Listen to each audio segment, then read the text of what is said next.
দর্শক, ক্ষমা চেয়েছেন জামাতের চট্টগ্রামের জামাতের আমিম শাহজাহান সাহেব। আপনারা সকলেই অবগত আছেন, চট্টগ্রাম জামিয়া আহমদিয়া সুন্নিয়া আলিয়া সম্পর্কে তিনি একটি মিথ্যারোপ করেছেন, মিথ্যা কথা বলেছেন, একদম ডাহা মিথ্যা কথা যেটাকে বলে, এরকম একটি মিথ্যা কথা বলেছেন যেটার কোনো ভিত্তি নেই, কোনো সাক্ষী নেই, কোনো প্রমাণ নেই, যেটার কোনো লজিক নেই। এরকম বিবেকহীন, কাণ্ডজ্ঞানহীন মূর্খতার পরিচয় দিয়ে তিনি বলেছেন যে চট্টগ্রাম জামে আহমদিয়া সুন্নিয়া আলিয়াতে নাকি তল্লাশি দিয়ে সেনাবাহিনী প্রতি রোমে রোমে অস্ত্র পেয়েছে এবং সেই অস্ত্রগুলো নাকি আওয়ামী লীগের অস্ত্র। এরকম মিথ্যা হাস্যকর কথা তিনি সোশ্যাল মিডিয়াতে ছড়িয়ে দিয়েছেন। আমরা নানানভাবে সেটার প্রতিবাদ করেছি। আমি এর আগের ভিডিওতে বলেও দিয়েছি যে এই ব্যক্তি কঠিন থেকে কঠিনতর লানতে পতিত হবে। যাই হোক, তার লানত আসার আগে তিনি ক্ষমা চেয়ে নিয়েছেন, সেটার জন্য তাকে সাধুবাদ জানাই, ধন্যবাদ জানাই। তিনি বুঝে নাই, তিনি একদম বুঝেই নাই যে কার ব্যাপারে তিনি কথা বলছেন, কোন প্রতিষ্ঠানের ব্যাপারে কথা বলছেন।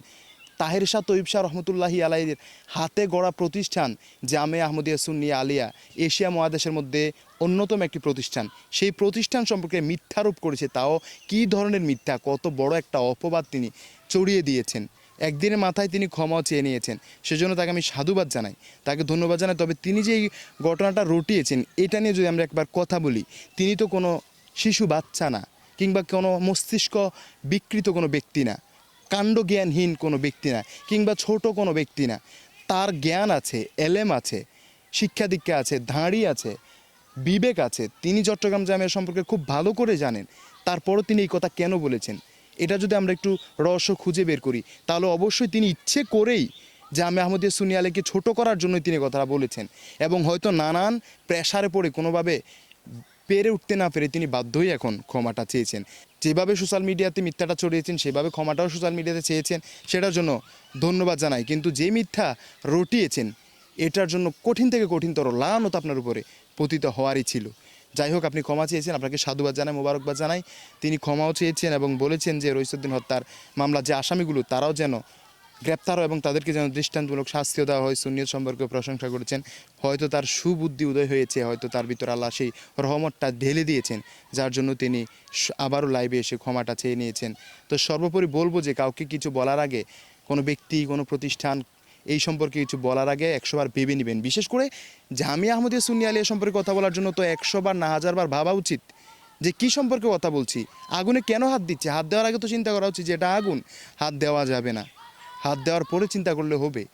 জামে আহমদিয়ার মতো প্রতিষ্ঠান সম্পর্কে এমন কথা বলবেন আর আপনি বুক ফুলিয়ে ঘুরবেন, এই সুবিধা নেই। এটা অন্য অন্য প্রতিষ্ঠান হলে চলতো, কারণ জামে আহমদিয়া সুন্নিয়া আলিয়া আওলাদের রাসূলের হাতে গড়া প্রতিষ্ঠান। সো এখানে যা ইচ্ছা তা করে বেড়ানো যায় না।